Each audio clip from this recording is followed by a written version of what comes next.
Good morning, good evening, good afternoon. Welcome wherever you may be, whatever time you're listening. We are celebrating the launch of our new program, the 90-day website mastery. And this is our podcast, the webinar series. We wanted to find a way to continue to share more advice and insights about making your website work harder for you and for you to feel proud of your website again.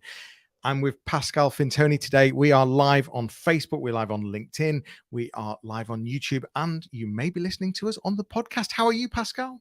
I'm very well, and I'm thinking this is also a perfect excuse for you and I to catch up regularly. So we have lots of chats in the green room about all things website, SEO, social media, and events and that kind of things. And then we have those regular catch up with all of you to really find ways to make those small adjustments that can make a big difference to your website results.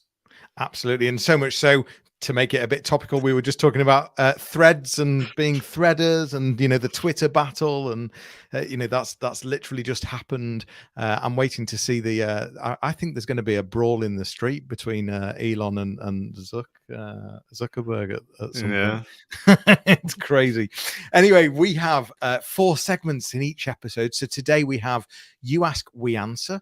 We've got website stories. We have the website engine room, and we have the website call to action. All of this is designed to give you the tools, the tricks, the information on how to create a website that you ultimately feel proud of. Because one of the things that we've realized over many, many years is that when someone asks for your website address, what's your website address? I'll go and have a look.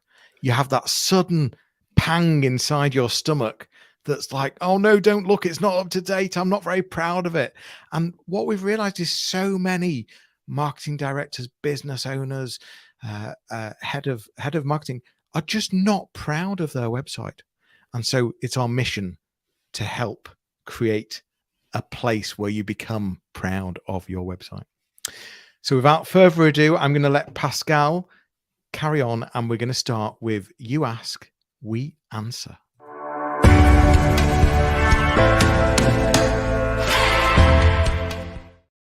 So what we do here is we select a question that we received either via email or during face-to-face conversations, or even that we researched online. And this time, Johnny, this is something that was asked of me. And what happened was I was doing a one-to-one coaching with a startup.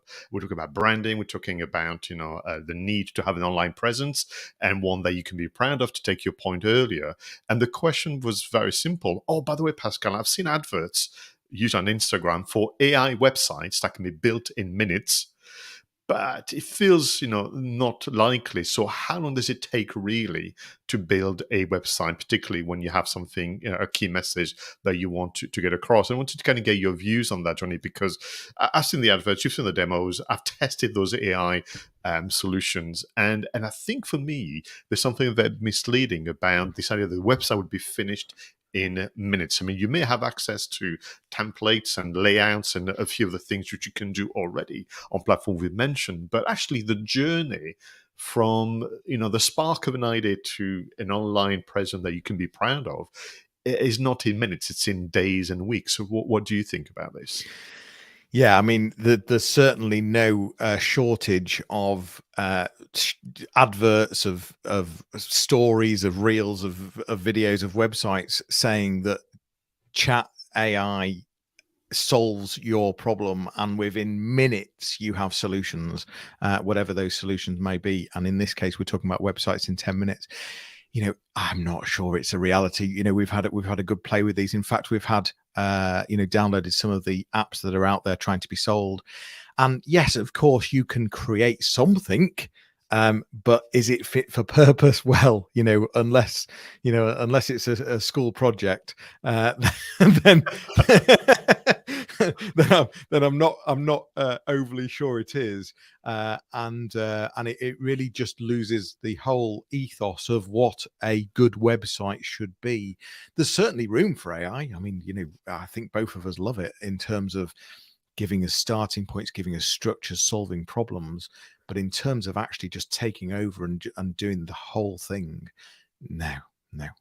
No, so for me, back to the question, well, how long does it take? And my answer would be take as long as you can within the parameters of your business strategies and your sales and marketing goals, because there is real pleasure in developing the website at the right pace. But if you just look at preparation, so the alleged claim that this website can be built in minutes, but just if you take into consideration the need to gather the copy, to gather the photography, the video assets, to start to craft the biographies and the product or service statements, you've got all that preparation already. The minutes are gone, and back to that point. So preparation is one that my customers will know I'm very, very strict on, because this is where you can sometimes come up with all the best solutions before you start to look at what can do. But to your point then, there is definitely room for an AI powered solution to come up with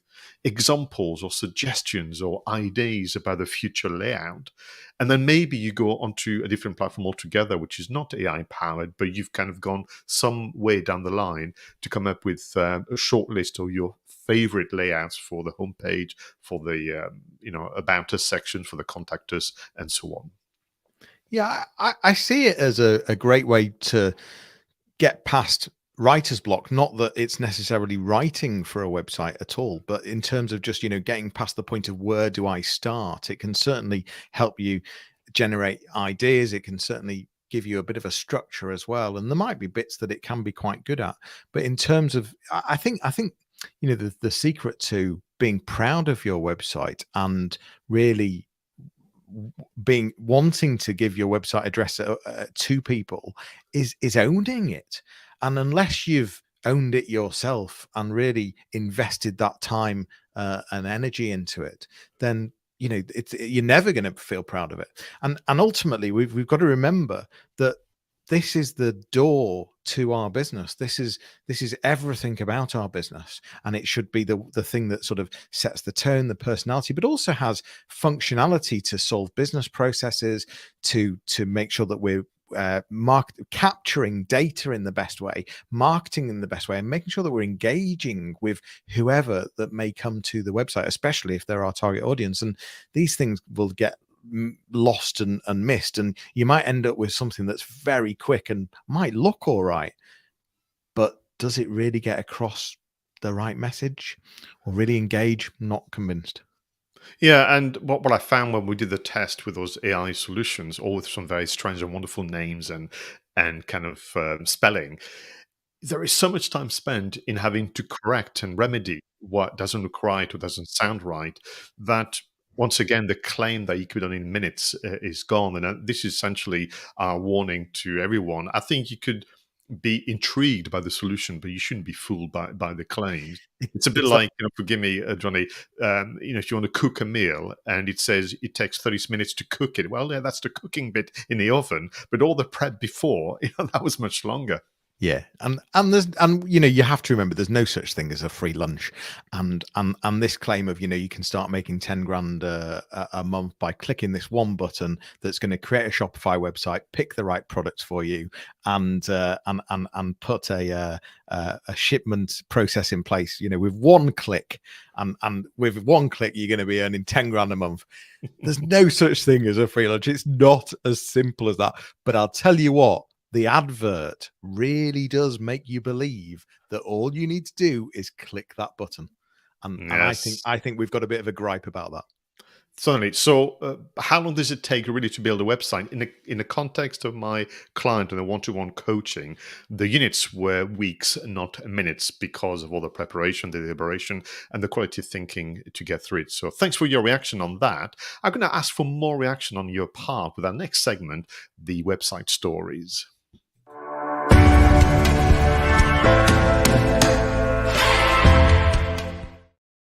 Now, this is one of my favorite segments. I choose and surprise Johnny with an article, a podcast, a video, or on this occasion, an infographic, and just get your reaction and reflection on what it means to be a website manager in today's economy. So, for this session, I've chosen an infographic from Giraffe Social Media. Fantastic name. And this was reviewed actually by Social Media Today, Mark Walker Ford. And the title is as follows: 22 types of content you should create to reach your audience. And I know that the inference here is social media, but we're talking about content that, of course, will end up on your website as curation as well as creation. Now, 22 feels like a lot, but actually, what they've done very cleverly, the team at Giraffe Social Media, is split the content type into their customer journey. They have the awareness stage, the consideration stage, decision stage, and retention stage. And something that I like to consider, because depending on the mindset and where they are in their decision making process, you have different ways to engage your audience. So all 22 then are split across those different stages. So the awareness stage, which could be the awareness of having a problem that needs a solution, as well as becoming aware of your existence. We have, of course, the examples like authored blog posts, infographics, podcast, ebooks, checklists, and white papers. For the consideration stage, which is all around shortlisting your organization against my needs, of course, case studies, demo videos, quizzes, which I think are more like self-assessment type platforms, product webinars, white papers, decision, choosing you as part of the perfect solution. Of course, free trials, live demos, consultations, coupons for trial before you buy, testimonials, and very importantly, comparison sheets. And then we have the retention, this kind of after-sales care to turn you into a champion or a regular customer. We've got ongoing support, online chats, coupons, loyalty rewards, and email follow-ups. So for me, what I liked about it was twofold. Infographics needs to be used more often. Superb in a kind of a graphical element of your website experience. But this idea of, back to what we discussed a moment ago, this website, when you think about it carefully, there is a bit of a journey, there's a whole experience, and depending where your customers is in a decision-making process, different types of content. What did you make of the splits in terms of different stages and allocating different types of content? Yeah, well, actually, I'm doing a lot of meta advertising at the moment, and and there's a huge alignment with everything you've just said in terms of understanding that funnel, in terms of where people are on the buyer journey. And so many businesses expect that they can, for example, just put an advert on Meta, whether that be Facebook, Instagram, Threads is, when will advertising on Threads start? I can't imagine it'll be long.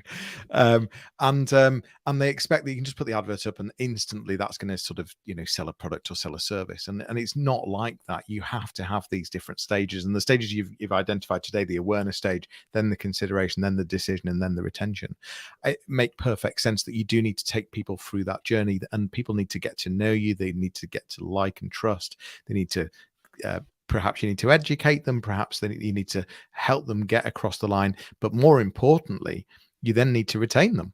And so it's how you create content around that journey to bring them back, to look at the lifetime value. That's often overlooked as well. It's looked at, a lot of the time it's like, how much can we get out of this today? But actually, we're not considering the lifetime value of these consumers or clients or customers. And so, yeah, really important. And I like the simple set out of it. For me, I mean, I like the fact that you've taken on board this retention stage, because very often the websites, content, and then the whole kind of family of content marketing effort is often around lead generation and lead conversion, but then there isn't this kind of ongoing relationship with the customer. And I've seen so many wonderful examples where someone says, so I know you are now one of our customers, but let us show you ways to get more value from what you've purchased.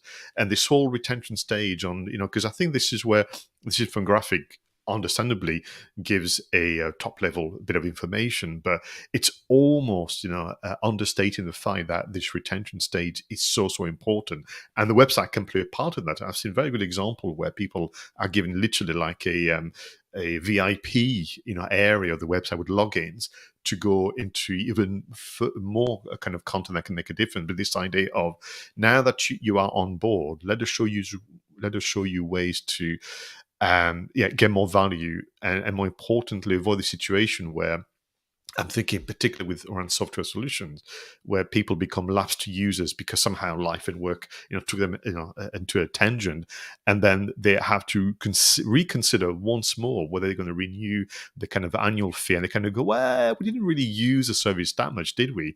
And it was only because that retention stage was maybe not given as much importance as the others. You've just made me think of an example, actually. I'm not sure how relatable this will be for everyone, but I imagine that there will be some of you. I've got 5 children, and I'm a governor at a school. I've been a governor for many years. I ended up putting my hand up to sit on a PTA, raising money for the children in school. And there's a website called Parent Kind. They're a charity for PTAs, and they have, whilst you were talking just then, they have the perfect example, I think, of that retention, because every problem that you have as a PTA, Parent Kind of got the answer in a really, really good way. But it's all gated content. So you either Google or you go on their website and use the search. Either way, you end up at the Parent Kind website. They've got really good SEO. And you get to a page that has got from what you perceive to be the perfect answer. But to get to it, you've of course got to sign in and pay a membership fee, and that's all the time.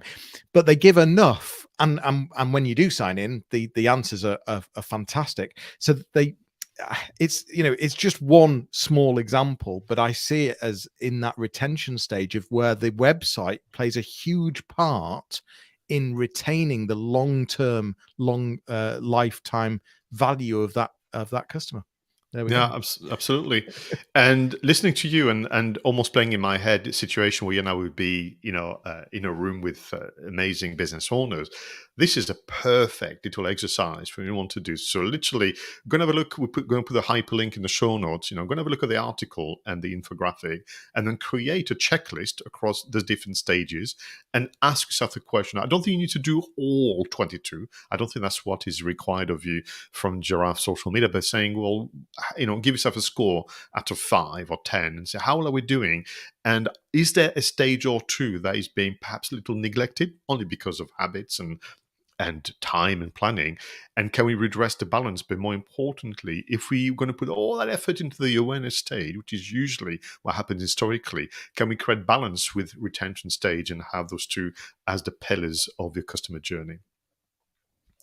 We should be recording this. This was pretty good, actually. And it so happens that we are. So, on the subject of doing things and asking you to do more with your website, can we move on to the next segment, the website engine room?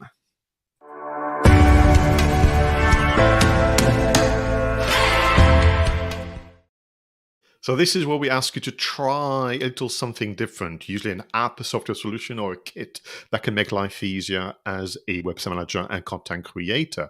So Johnny, what have you chosen for today's session? So SEO is my background. I was even having yet again another conversation today about how SEO is dead. I mean, because of you've got the likes of ChatGPT that can literally write a blog in 3 minutes and get you at the top of Google for it. SEO is not dead. It still has a huge it's still a huge channel. There's still a huge opportunity. It's not just about written content. Anyway, off my SEO soapbox for a moment. It's an SEO tool. SEOquake.com have an extension that you can put onto Firefox or onto Chrome. And what it does is whilst you're Googling, it adds another layer of data onto your Google screen against every single website that appears on the search results. And it gives you lots of different metrics around their domain authority, around how competitive they are, all sorts of different metrics around those domains, so that you can really start understanding about how difficult it might be to get above some of these or understand some of their strategy in terms of whether they've got a lot of links to their website. SEOquake.com. It's an extension that you can put onto Chrome or to Firefox and probably other browsers. And my life as an SEO without it would be way more difficult. And it's free of charge. No, free of charge. That's impressive. Can I just go back to what you said? I mean, people are so dramatic. SEO is dead. Or we had, only 2 days ago, Threads, Twitter killer. Can we just not be so aggressive, people, and just calm down a little bit? It's illogical that anything should be dead in the business of engaging with customers, and search engine optimization, to use his full term.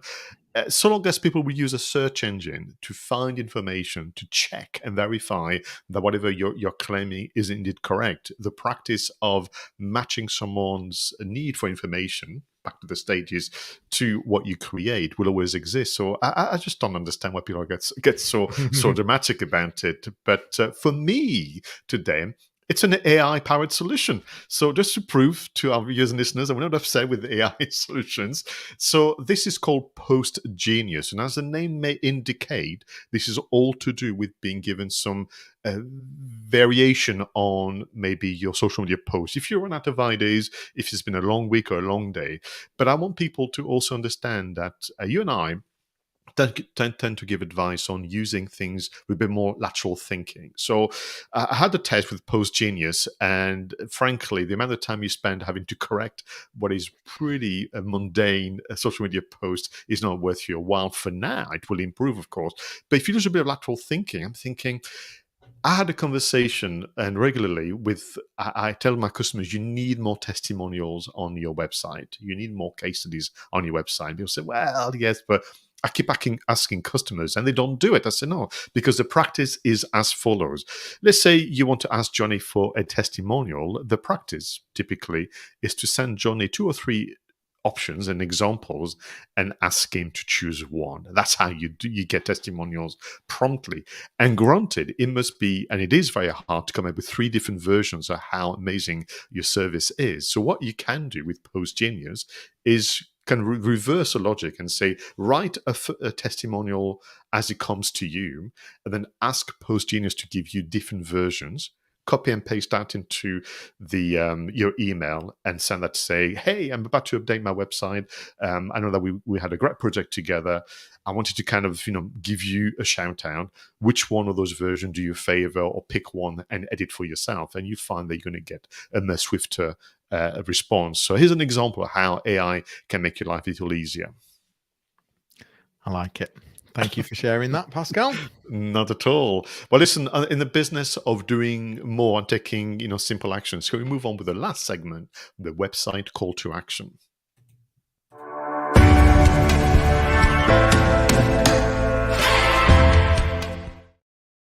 Right, Johnny. So be kind. We're all very, very busy, but what is the one change or the one adjustment you'd like us to make to our website to improve its performance? Go and pay for a new photo shoot. Really simple. Go and instruct a photographer to get new pictures of your team, of the premises, of the products, of the services, whatever it might be.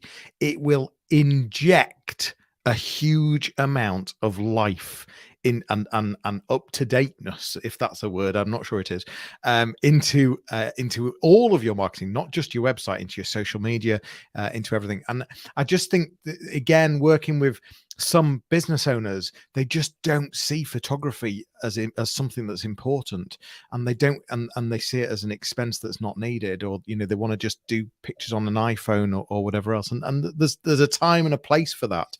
And I wish I was on commission for photographers, but that's not the case. And you don't even need to spend a lot.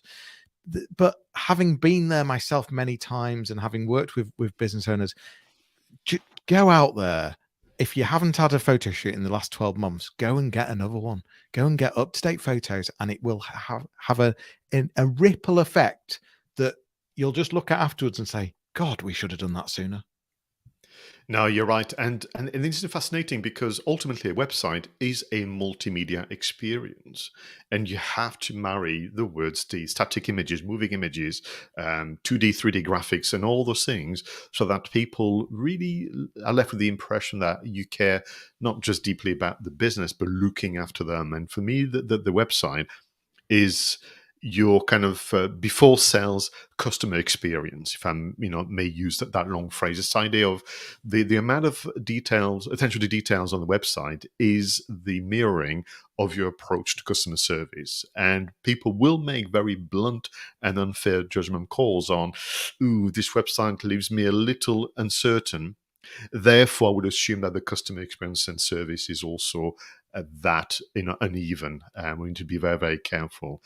Mine is parallel to yours. I might even borrow what you just said, which is this idea of, at the time of recording, this episode, we've just gone past the half of the year, which is just absolutely maddening. Where has the last 6 months gone? So, time for a media review on your completed projects to have a new set of case studies and testimonials. And we then go back to, the app I mentioned a moment ago. So look back in the order book, talk to your teams, talk to your customers, make a list of everything you've completed and start to compile the stories to be produced maybe over the coming days and weeks. And therefore, you need some photography.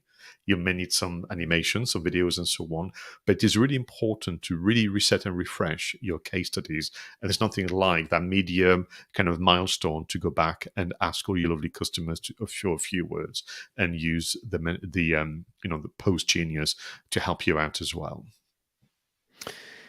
It is that important thing of, perhaps having checklists and processes to make sure that you do consider these things, because ultimately, if you don't have that in place, you end up a year later, 2 years later, and that's when you start not feeling proud because everything's got out of date. There's not been as much energy into things. And so it's about just having a simple process in place. Let's reflect on yet another great episode. We've talked about AI. We've talked about, whether, do we actually like some of the marketing that's being marketed to marketeers? How many times can I say the word marketing?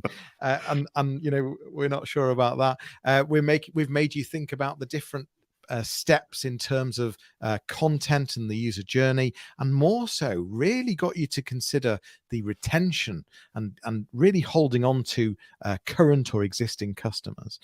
We've shared some tools. Which was your highlight in the tools we've shared? I really like the testimonial creation, to be fair. Anything jumped out of the things that we've discussed there? I mean, for me, it was this idea of having more conversation around the stages as opposed to just a website as a whole. I think that would make life a lot easier for all concerned, particularly if the job of looking after the website is a job share. It's part-time and not full-time. But I was absolutely amazed that SEO Quake, with everything that it offers, was a free plugin. So there's no more excuse now not to inform yourself about the behavior of your customers and align your content and particularly the language you use accordingly. We reminded you to refresh your case studies, refresh your testimonials, and refresh your pictures as well. Another great episode, Pascal. Thank you. No, you're very welcome. It's always a pleasure and a challenge for you and I, because we are typically long-form content creators, and to stick to the kind of half-hour, deadline is interesting. But we do it unbelievably well. And on that note, that's it for today. This was episode 9 of our new podcast series, the audio companion to the 90-day website mastery program. For more information, please visit 90daymarketingmastery.com and you'll be able to book your discovery call with either myself or Pascal. We'll be back with another podcast episode. In the meantime, feel free to send your questions and share your preferred apps and links to your website once you've made the changes we spoke about, because we'd love to give you a shout out. But it's bye now from everyone, and we'll leave you with a fun video and audio montage whilst you go through your notes and actions. See you all soon. Take care.